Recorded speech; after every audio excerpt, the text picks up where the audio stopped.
So Tears for Fears have the first album out in 17 years called The Tipping Point, and I'm very lucky to get the chance to talk with Curt Smith. So please, I want to say hello to you and thank you so much for joining us in WYEP land. It's my pleasure from this very rainy afternoon in Los Angeles.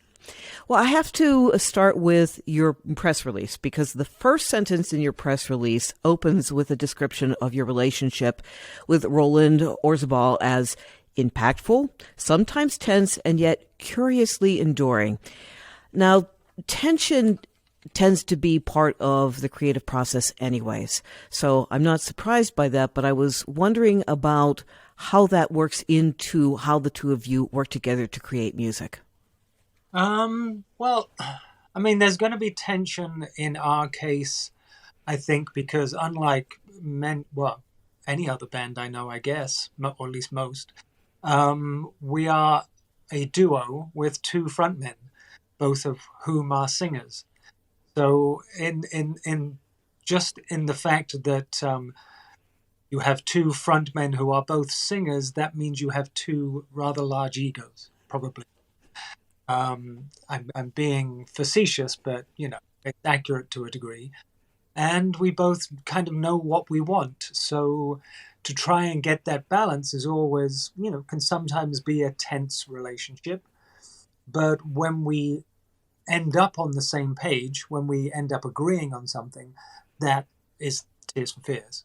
So it's that battle of getting to the point where we both agree. Yeah.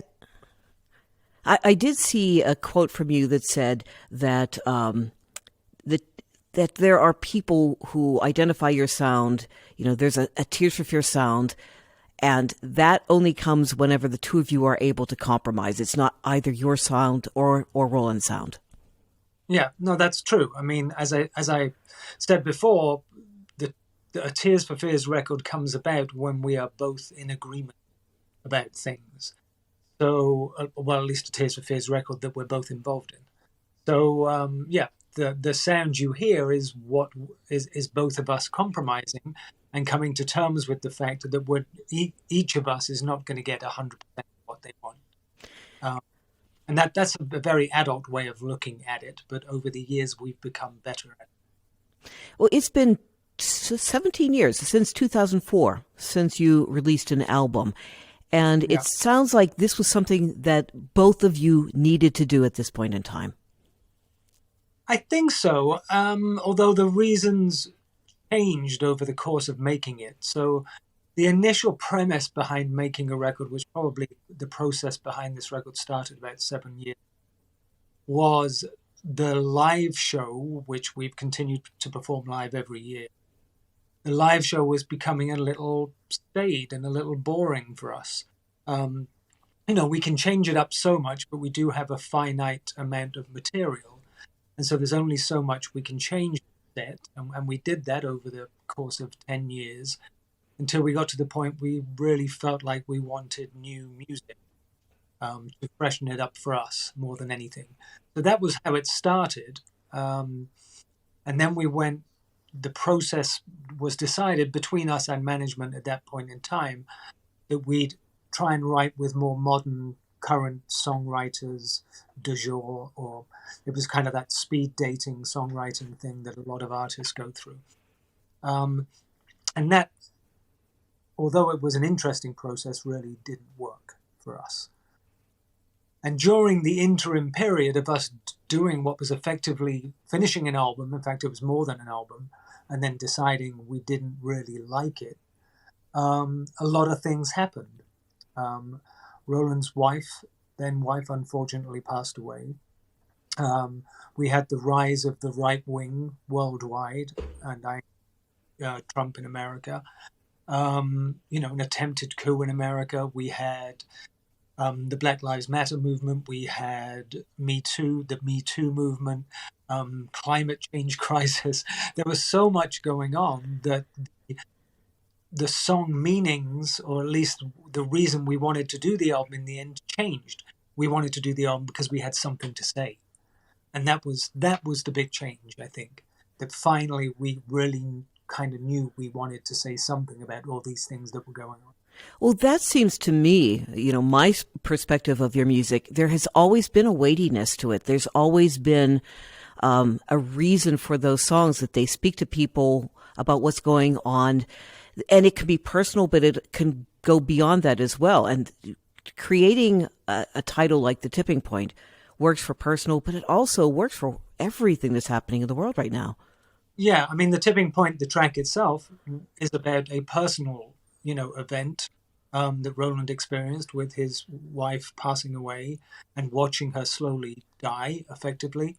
But the world is very much at a tipping point. I mean, this is the reason we chose it as the title of the album. Was it represents the personal emotions we went through making this record, plus the worldwide political, emotions that were going on at the time. So it seemed like an apt title for the album. So there was some tension as you started creating this, I know, with the management and what they wanted. As you and Roland got together in the studio, were there certain songs that came to fruition and you went, these are the songs that are really core. This is what's pushing this record. This is what makes us realize this is the right thing to do. Well, yeah, I mean, one wasn't necessarily disagreements with management because we agreed to do it. I mean, we've since changed management, but, it wasn't like we weren't willing partners. We were. So I don't want to lay all the blame at his door at all. But what happened after that, when we decided we did not want to release that, what was ostensibly finished record, was that myself and Roland decided to completely change the way we were doing things. And we went back to basics. We got together in the room next to this one, actually, my living room at home in Los Angeles, with 2 acoustic guitars and just strummed away and let's see what comes. And No Small Thing, which is the opening track of the album, came from that writing session. And that's when we kind of knew what direction we were going in. It felt more like us. And we then went back and listened to all the tracks we'd already completed. We decided that between the 2 of us, there were 5 we could agree were good enough for what was going to be the album now.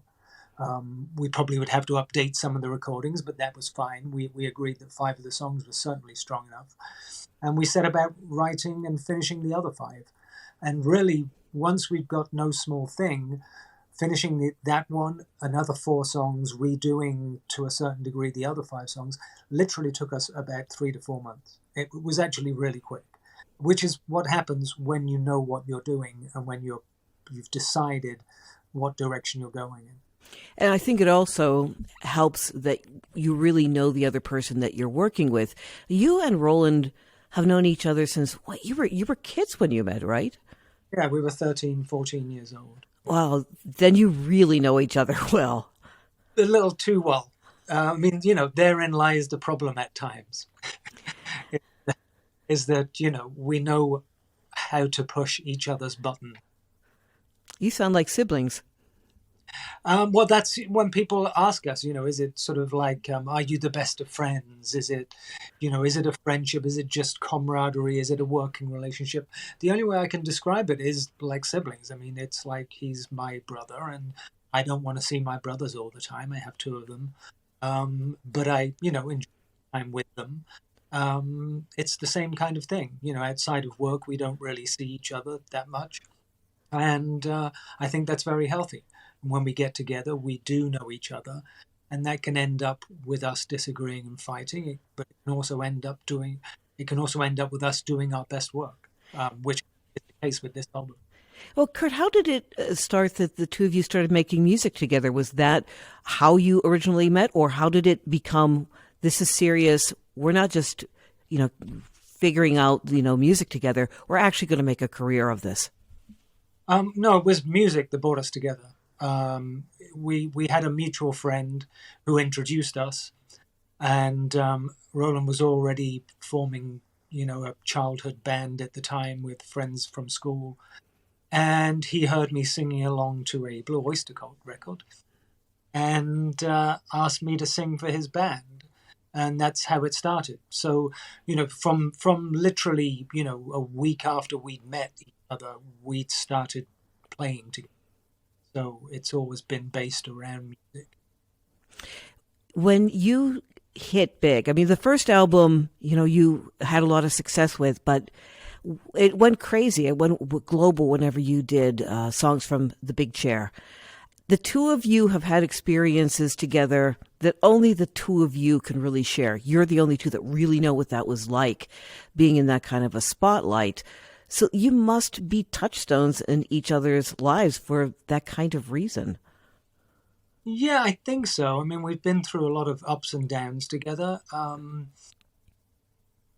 think when one or the other gets a little too big for his boots, the other one is very quick to to jump in. And for whether it's for the right or wrong reasons, I mean, sometimes that's just a fight of I want to be more important than you, as opposed to me trying to keep your feet on the ground. But yeah, I mean, we have been through a lot. I mean, I had to leave for a while. I didn't find the fame and success a particularly healthy environment for me personally. So I moved to America and left the band for about 10 years. And that was that was really good for me personally, and it grounded me. I think what was difficult for both of us and really took its toll on our relationship at that point in time was growing up effectively in the public eye. We were kids. We signed a record deal when we were 18 years old. If I look at my kids now, and they're still kids to me, but they're 22 and 20. I don't see them as fully formed adults yet. I don't think you are a fully formed adult until your late 20s, going into your 30s. So we grew up in the public eye with that much success, and it put a big strain on our relationship, and it makes you question yourself a lot more. Does that ever come through in the music? Is that ever a subject that you've ever touched in your music? I think so, to a certain degree. Certainly as we get older or have gotten older, we tend to be more objective, because we have taken the time away from the spotlight to really grow up out of the spotlight. I mean, we shy away from it anyway. It's not like, we're that kind of paparazzi type of band. And really ground ourselves in family life. So I think our kids have grounded us more. So as we've grown, we've become far more objective about subject matter and I guess wary to a certain degree about preaching to people, because also with that wisdom comes the knowledge that you're not always going to be right about everything. So we're still questioning ourselves, half the time. We may have a perspective or a point of view, but it's not like I'm 100% convinced we're right. It's just my point of view right now. I know that you're going to be doing a major tour. You're going to be touring the States here during the summer months. And as you go out now and you tour, I'm going to make the assumption that you're probably doing a better show now than you did 30, 35 years ago, because you just know more of what you're doing. No, we are definitely, I mean, it's, to quote an English phrase, chalk and cheese. At the height of our fame, we weren't very good live. I don't think we were. Now we are, but it's just learning stagecraft. It's becoming better musicians. And we've also, as we've gone on, played with better musicians. So, that's another thing about musicianship, is to grow, you have to lift yourself up a level.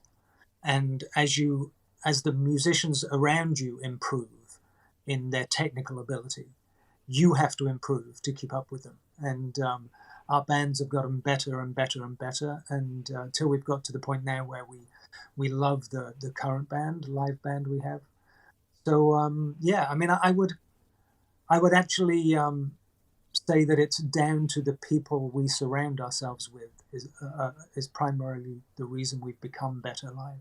And do your kids, do they appreciate the music that you did all those years ago? To a certain degree. It was interesting, when my children were very young, they never saw me play because it was at sort of the end. It was right at the end before we got back together again. They didn't grow up around Roland particularly. I mean, my eldest, when she was in kindergarten, was asked what her parents did by her teacher, and she said, "Mama goes to the office and Papa goes to the gym." That was basically her answer. So that sort of summed up my life back then. But yeah, I mean, I think, as I said, I think we've become better at what we do and are able to be far more objective about it. Well, if Papa's going to get up on stage, he better be going to the gym. Yeah, I mean, they enjoy it. And especially now, I mean, I think I've become more credible over the last, 5 to 8 years because there have been so many other people citing our music. So, albeit starting back with, the Mad World version from Donnie Darko, Michael Andrews and Gary Jules, through Lord doing Everybody Wants to Rule the World for the Hunger Games, to Kanye sampling us, to Nas sampling us, to the 1975 citing us as an influence, I've become a lot hipper to my children because the people they idolize think we're hip. So I'm hip by default. It is good to hang around long enough to have an arc to your career, and you definitely have that. And I know that as you head out to tour, there are people like myself who were the same age as you were when you were putting out your music, discovering it at the same time, and we grew up with you alongside of you. So we'll be thrilled to be there in the audience because there is that identification with the life of a certain era. Well, and also the great thing about music, which is the joy of playing live, is that music can change your mood in a second. And there's no other medium that can do that, I don't believe. You can't get that from a book, but you have to get to the end of the book before you kind of really appreciate it. But you can have the opening bar, 2 bars of Everybody Wants to Rule the World. So one little guitar riff, and it can make everyone feel happy. And that's fascinating to me. Well, Curt, I really do appreciate the time that you took. The new album is called The Tipping Point, and we are looking forward to digging into that and discovering more of the music. The title track is terrific. Thank you for your time this evening. It's been my pleasure.